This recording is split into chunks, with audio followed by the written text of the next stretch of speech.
بسم اللہ الرحمن الرحیم۔ السلام علیکم ورحمۃ اللہ وبرکاتہ۔ جیسا کہ پچھلی گفتگو میں سامعین حضرات ہم نے آپ سے وعدہ کیا تھا کہ اگلی گفتگو میں ہم انشاءاللہ آپ کے سامنے حضرت مہدی رضی اللہ عنہ کے عہد خلافت میں قتال کی کچھ تفصیل بیان کریں گے۔ تو سنیے، صحیح اور حسن روایات کے پیش نظر حضرت مہدی رضی اللہ عنہ کے منصب خلافت سنبھالتے ہی قتال کا سلسلہ شروع ہو جائے گا۔ چنانچہ قتال کا یہ سلسلہ 3 قسموں پر تقسیم کیا جا سکتا ہے۔ نمبر 1 باغیوں سے قتال، نمبر 2 دفاعی قتال، نمبر 3 اقدامی قتال۔ نمبر 1 باغیوں سے قتال۔ ابتدائی مرحلے میں حضرت مہدی رضی اللہ عنہ کا لشکر اسباب کے اعتبار سے کمزور ہوگا، لیکن باری تعالیٰ کی نصرت اور مدد ان کے شامل حال ہوگی، جس کی برکت سے آپ آگے بڑھتے چلے جائیں گے۔ باغیوں سے قتال کے متعلق حضرت علی رضی اللہ عنہ کی یہ روایت ملحوظ ہو، اس میں باغیوں کا حضرت مہدی رضی اللہ عنہ کے مقابلے میں 7 یا بعض روایات کے الفاظ کے مطابق 9 جھنڈوں تلے جمع ہونا معلوم ہوتا ہے۔ حدیث کیا ہے؟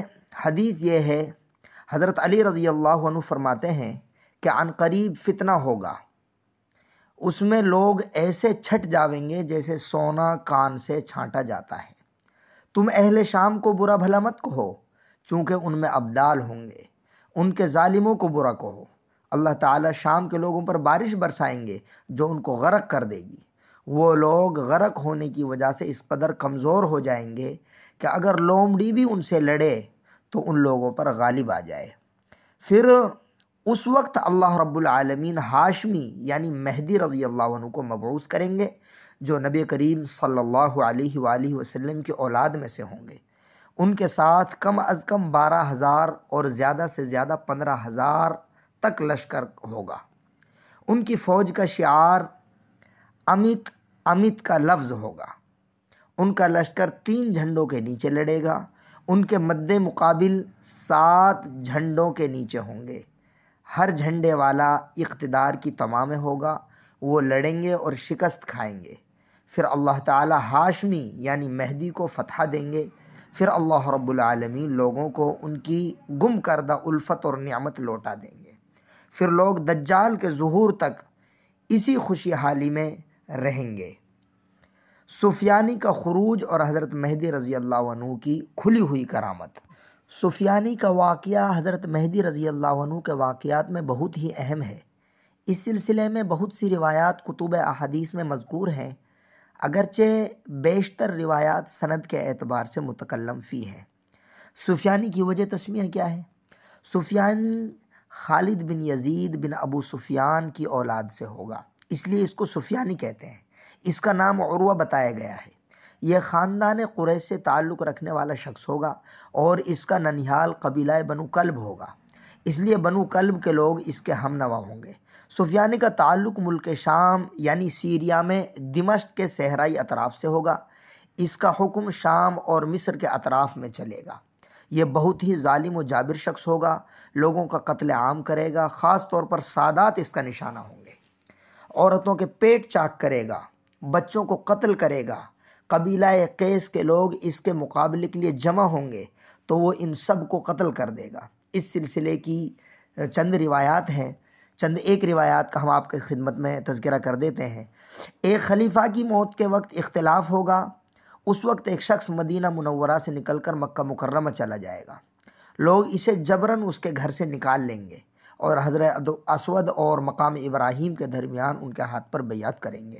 شام کی جانب سے اس کے مقابلے میں ایک لشکر بھیجا جائے گا۔ جب وہ لشکر مقام بیدہ پر ہوگا تو اسے دھنسا دیا جائے گا۔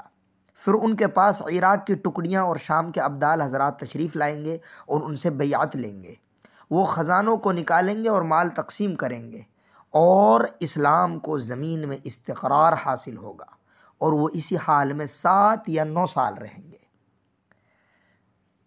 یعنی آپ صلی اللہ علیہ وآلہ وسلم نے ارشاد فرمایا کہ بخدا ایک لشکر اس گھر یعنی بیت اللہ کا قصد کرے گا، یہاں تک کہ جب وہ مقام بیدہ پر ہوگا تو اس کے درمیانی حصہ یعنی قلب کو دھنسا دیا جائے گا، اور اس کا اگلا حصہ یعنی مقدمہ پچھلے حصے یعنی ساقہ کو پکارے گا، پھر ان کو بھی دھنسا دیا جائے گا۔ تب خبر رسا شخص کے علاوہ کوئی زندہ نہ بچے گا۔ یعنی عنقریب بیت اللہ میں ایک قوم پناہ گزی ہوگی جس کے پاس نہ قوت مدافعت ہوگی، نہ تعداد اور نہ تیاری۔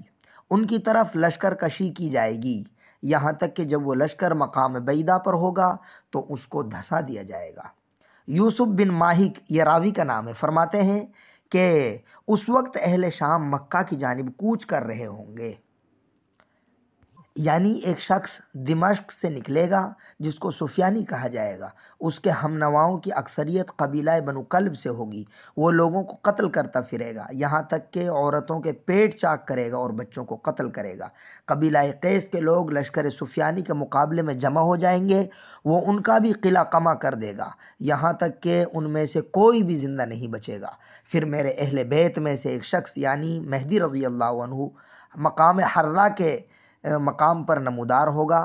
جب سفیانی کو اس کی خبر پہنچے گی تو وہ ان کے مقابلے کے لیے اپنی ایک فوج بھیجے گا، مہدی رضی اللہ عنہ ان سب کو شکست دے دیں گے، پھر خود سفیانی اپنا لشکر لے کر ان کے مقابلے کے لیے آئے گا، یہاں تک کہ جب وہ بیدہ کے مقام تک پہنچے گا تو زمین ان کو نگل لے گی، ان میں سے خبر رسا شخص کے علاوہ کوئی نہ بچ پائے گا۔ یہ چند روایات تھی سفیانی کے سلسلے میں۔ اب اگلی گفتگو کا عنوان ہوگا سفیانی کا حضرت مہدی رضی اللہ عنہ کے مقابلے کے لیے لشکر بھیجنا۔ السلام علیکم ورحمۃ اللہ وبرکاتہ۔